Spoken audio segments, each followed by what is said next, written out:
څه موږ چیرې سترګې وغړو پیغمبر د اعلان په ذریعه سره غواړي لکه څنګه تاسو هم اشاره وکړه څه پیغمبر د بعد کوم حوادث دي کومه زندگی دی هغه طرف ته د یو کس انتخاب صحیح بالکل څونکې هغه انتخاب مهم دی ویلې لکه څنګه تاسو اشاره وکړه چې یو کس دی هغه یو کلي کې دوه خواري وکړي او بیا کله یې همداسې پرېږدي اصلا امکان نه لري کیدای نشي هغه پیغمبر چې هغه یوه جنګ ته تللی هغه به حکم د هغه و چې که چیرې دوه کسان وو یو به ورکې تاسو څه وي سالار به وي یو به ورکې واقعا مولانا صاحبیني که دغه خبره موږ پرېږدو یعنی دا چې یو روایت هم موږ سره نه وي یو حدیث هم موږ سره نه وي یو آیات هم موږ سره نه وي زه په خپل کور کې و کوم ځای کې چې زه کار کوم هلته زه سوچ و تصور وکم چې زما په پاکستان کې یا زما په افغانستان کې څومره مدرسې دي یا څومره غټې ادارې دي دغو ادارو ټولو لپاره یو کس خوښ شوی دی چې هغه د دوی مدیر دی د دوی مشر دی او چې دغه کس نه وي نو بیا هغسې وروسته د هغه معاون وي خو چې هغه د هغه کارونه ترسره کوي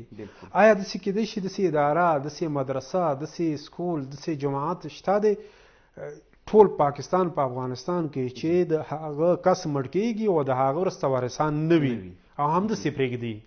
داسې خو کېدای نه شي عقلنده شی مو دپاره او ته وایي څه محال دی یعنې امپاسیبل دی یعنې دغه دی چې یو مدیر نه دغه محال دی چې هغه د یو کس روزنه وکړي د هغه کس تربیت ونه کړي او دغه ادارې نه لاړ شي او بل طرف ته موږ سترګې وغړو د مو پیغمبرانو دا کار کړی دی زه نورو ذکر نه کوم دی کې پیغمبر ذکر کوم عیسی علیه السلام صحیح بالکل خود د قرآن آیا دی غیث یأتی من بعدی ما د بعد بارچی اسمه احمد چې نامه احمد دی پیغمبر ته اشاره وه بالکل څه حضرت محمد مصطفی صلی الله علیه وسلم و دی طرف ته اشاره وه خود مو پیغمبر کله چې پیغمبر ته بعد لږ دور ته سترګې غړو پیغمبر ته بعد خلیفه اول وګوره خلیفه اول څه کله چې دویم مقرر کړي دویم چې دریم مقرر کړي بس دغه د خلیفه او دند بجنشین مقرر شوله هم پیغمبر نه مخکې شوي هم پیغمبر د بعد به وشول صحیح بالکل مګر پیغمبر حق نه لري پیغمبر نه پوهېږي هغه پیغمبر څخه خاتم النبیین دی افضل الانبیاء والمرسلین دی خو دا خو عقل یعنی که موږ آیات نه وي حدیث نه وي دا خبره خو عقل موږ ته دا یي چې کله یو کس سي هغه معاشره همداسې نه پرېږدي صحیح بالکل د عاقل سړی دغه کار نه کوي موږ کله کله یو چې پلانکې پرنسپل خو په چوټي باندې لاړ دی ویلو څه مګر عقل دا مني څوک به بیمار وي چا به مشکل وي سکول کې به مسایل وي یو کس پرېږدي څه اداره وچلوي بالکل وچلوي کله یوې وړې ادارې دغه حال دی دا د پروردګار دین چې غوره پیغمبرانو تکلیفونه کړي دي او ټولو پیغمبرانو تکلیفونه ډیپینډ کوي د مو اخري پیغمبر باندې چې که چیرې دغه تکلیف فرض کوو یو تار دغه تاسو به معمولا د چونکې هغه کسان چې وټ کې ډېر کار کوي کله یو کتاب ولیکي دغه والا فهرست جوړوي فهرست مطالب اټومیټک که چیرې تاسو یو بټن هم خلاص شو سر دوباره ته خبره ځي یعنې انسان دومره خواري کوي کله څه وکړي بس بیا اخري کې پرېږدي نه د امکان نه لري یعنې عاقل کس دغه کار نه کوي چې کله زحمتونه تکلیفونه وکړي او بیا هر څه همداسې پرېږدي او د دې حکم ورته پروردګار عالم ویل کړی دی بالکل چې رسوله د ما دا به زه خوښوم چې ته به څوک ځان د بعد منتخب کړې صحیح دا خبره د اوټونو والا نه دی بالکل چې په اوټ باندې چا څوک خوښ شو هغه ته اوټ ویل نه خو د ابراهیم علیه السلام و اذ ابتلى ابراهیم ربه بکلمات فاتمهن قال اني جاعلك للناس اماما هغه د قرآن کوم آیت ترجمه نه کوم فقط خپل دوستانو ته یم چې جو لاړ شي ارجاع وکړي دغه آیتونه وګوري چې پیغمبر د کوم سټیج دی کوم منصب دی کوم مقام او رتبه دی د معمولي رتبه نه دی پکې دی باندې هغه کس راشي چې حد اقل شؤونات پیغمبري خو کې موجود وي بالکل د پیغمبر جانشین هر یو کس جوړېدی نشي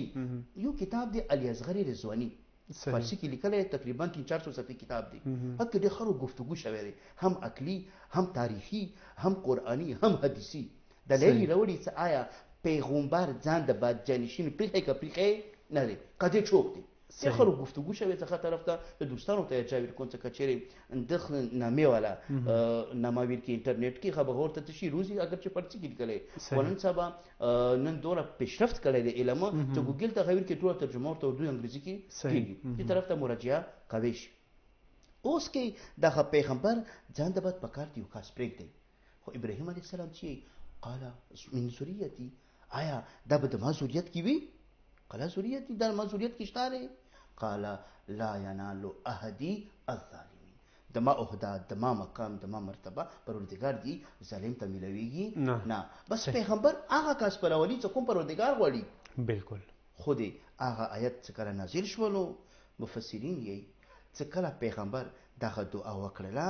دی دعا د بعد یو بل آیت نازل شول صحیح ته ټول خواري مونږ دي لپاره وکړه چونکې تاسو عرض وکړلو چې بل کوم آیت و د قرآن هغه نازل شوی و هغه هم د سورې مائده 3 نمبر آیت پروردګار عالم هغه آیت نازل کړو چې الیوم یئس الذین کفروا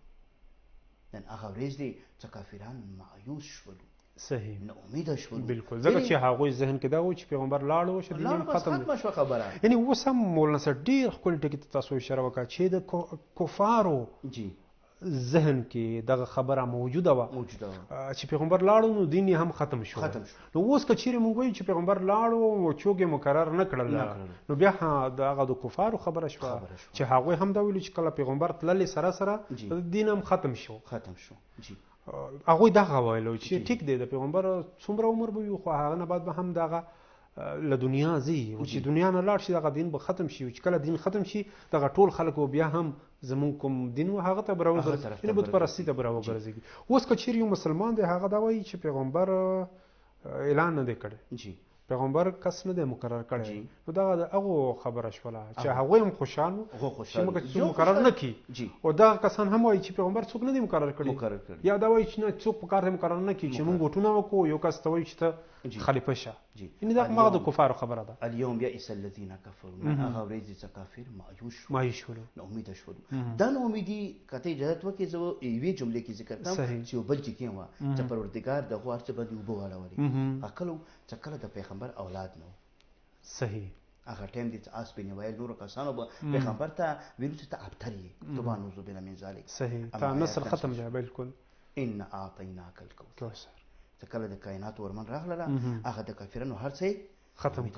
کړلو اوس کې هم هغه د پیغمبر ژوندۍ مسأله وه اوس د پیغمبر تللو د بعد مسأله ده اوس په کار دی یو داسې کس وي چې هغه کې هم شؤونات عهده الهي موجود وي